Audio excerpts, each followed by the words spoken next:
let me thank the Konrad Adenauer Foundation, Stiftung, as it's called in German, for putting together this conference on the subject of transforming a nation.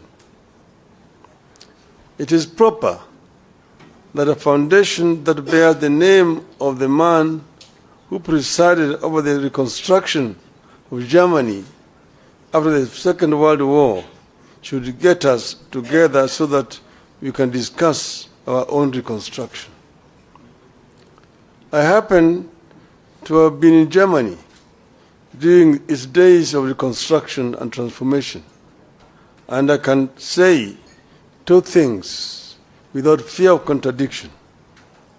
First, transforming a nation takes hard, dedicated, and honest labor of leaders and citizens. Secondly, no nation is beyond reconstruction and transformation. All it takes is leadership. And I arrived when the war had ended, the Marshall Plan had been introduced, and the work of reconstruction was in its second phase. I have found when Konrad Adenauer himself was still the Chancellor, and at that time when I arrived, when you went to Germany, and then you went to Britain and France, who are part of the victor powers, you'd think that it was Germany that won the war, and those countries had lost the war. But Germany had been devastated. Most German cities were bombed, some of them nearly to the ground. There's a city in the eastern part of Germany called Dresden. Dresden was razed almost to the ground by the British, basically, at the time when, in fact, the war had ended. But because of the anger of what had happened, bombing of London and so on, it was a revenge bombing. But the Germans reconstructed. And at that time, West Germany was the strongest economy in Western Europe. And East Germany was also the strongest economy in Eastern Europe at that time. That was basically because of hard work.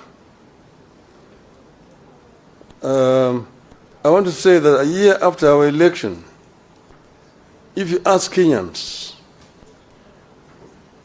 are you better off today than you were at the time, this time last year? The answer will be obvious, that we are in a deep hole. Failing policies and grim economic prospects.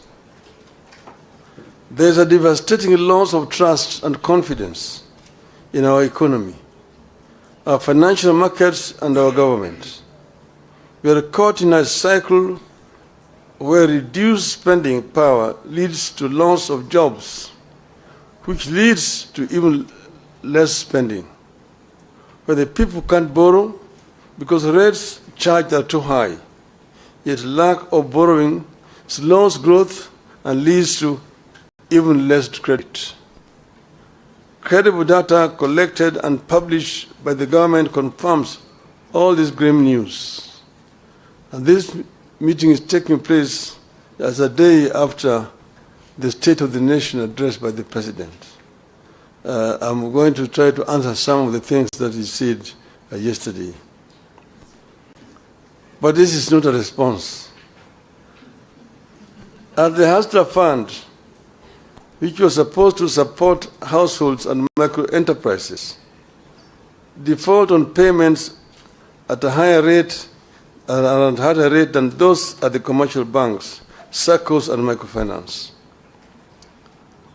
Out of the Hustler Fund's outstanding, that is 10.2 billion shillings worth of loans in the last 9 months, 29% is deemed to be portfolio at risk, implying it has not been serviced by the borrowers as per agreed schedule. This means that borrowed amounts worth about 2.9 billion shillings in HASA fund loans fall in the category of non-performing loans. Job cuts are back to the rate where they were during the COVID. According to the CBK survey, more than a quarter of chief executives expect to cut jobs before the end of the year because of increased operating costs and softened demand for goods and services, setting up families for a gloomy festivities period.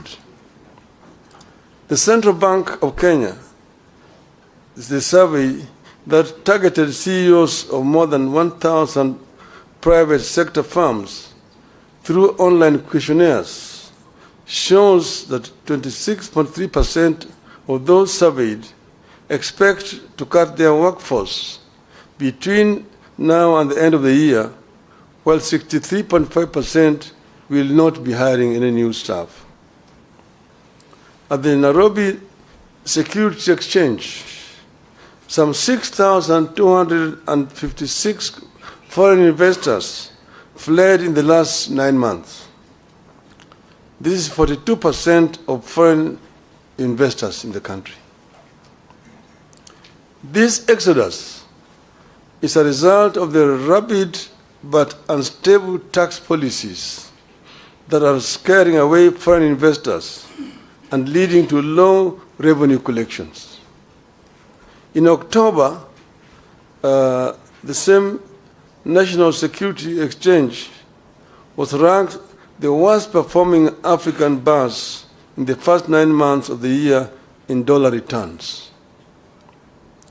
Investors prefer a country with a stable taxation policy, a stable currency, and a growing economy. The current regime is changing tax policy frequently, mismanaging the shilling, and weakening economic growth. Kenyans are ditching mobile payments. A number of local SMEs using payment methods such as pay bills and Lipa na M-Pesa are now asking their customers to use cash when paying for goods and services to avoid taxation. Fuel consumption fell rapidly between January and June, dropping to the lowest levels in the more than 5 years. Up to 85% of firms are not paying corporate taxes.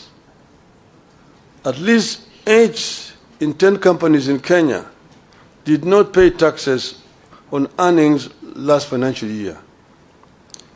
This signals a tough economic environment that hit sales, prompting some businesses to scale down operations. The Kenya Revenue Authority, KRA, missed its revenue target for the first quarter of the current financial year by 79 billion Kenya shillings. Of course, the story of the Kenya shilling on a free fall bears no repeating. It is obvious to everybody. From 120 to the dollar to now 159. I could go on, but I beg to stop there so that we can get into what Azimio thinks. The fact is, many Kenyans are both anxious and uncertain of what the future holds. The country is going through a recipe of policy mistakes, failures, and shortcomings served in an authoritarian, paternalistic leadership style. Nobody in government cares about building broad public support around these programs. Everything is forced down everyone's throats. In the run-up to 2022 election, we warned that the sectors of every economy are intertwined, and you cannot benefit one sector by denying the other. We warned that Kenya Kwanza was never going to help the hustlers by robbing the rich and the middle class. in the wake of the Finance Act of 2023, we warned that no nation can ever tax its citizens into prosperity.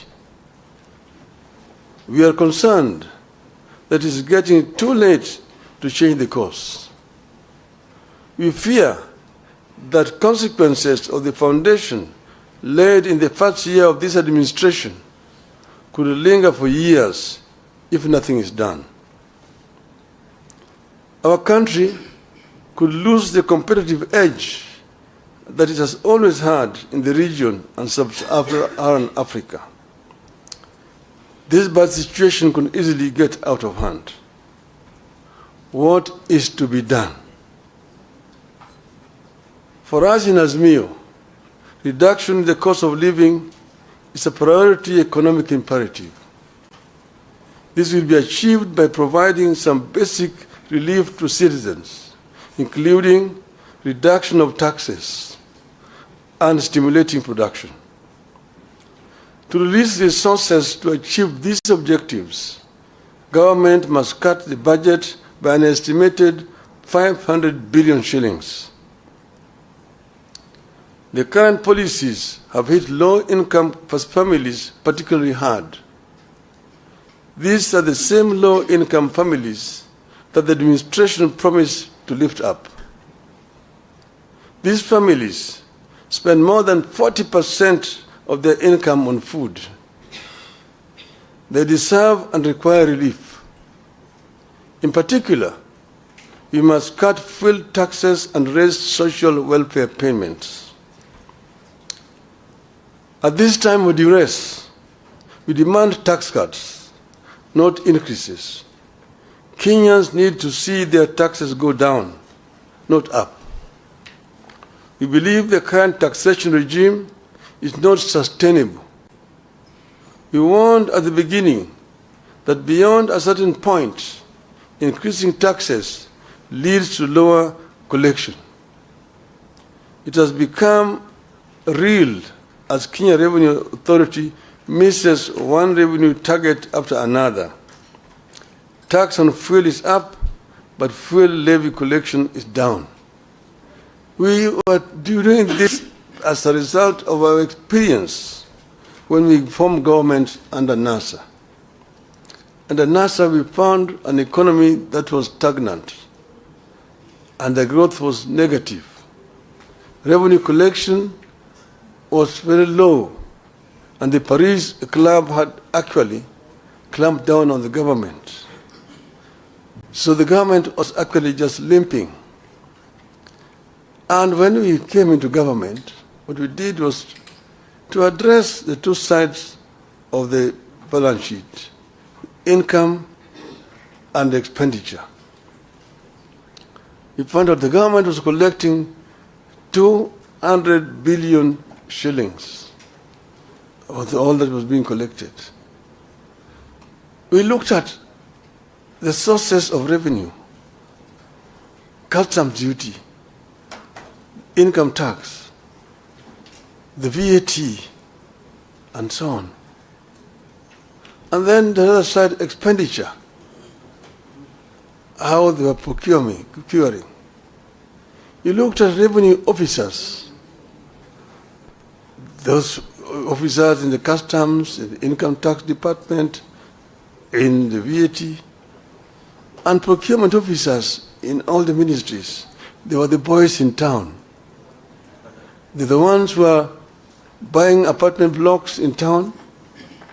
The ones who are driving the latest models of cars, Mercedes, Toyota, what have you.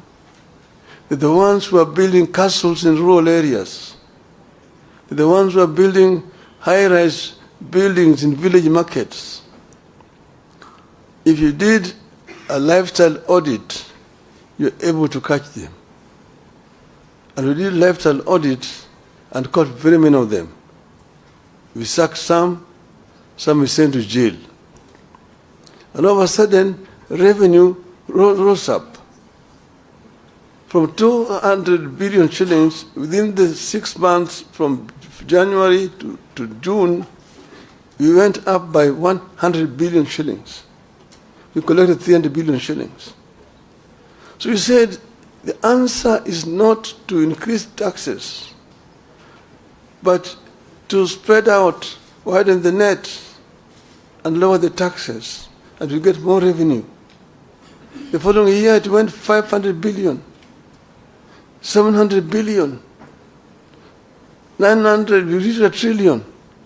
We were able to finance most of our budget from local resources without having to borrow from donors. 95% of our development expenditure was coming from local revenue. And that's why we were advising the inadvisable that you don't have to increase taxes to get revenue. Procurement, because you can raise revenue, but it all just goes into people's pockets.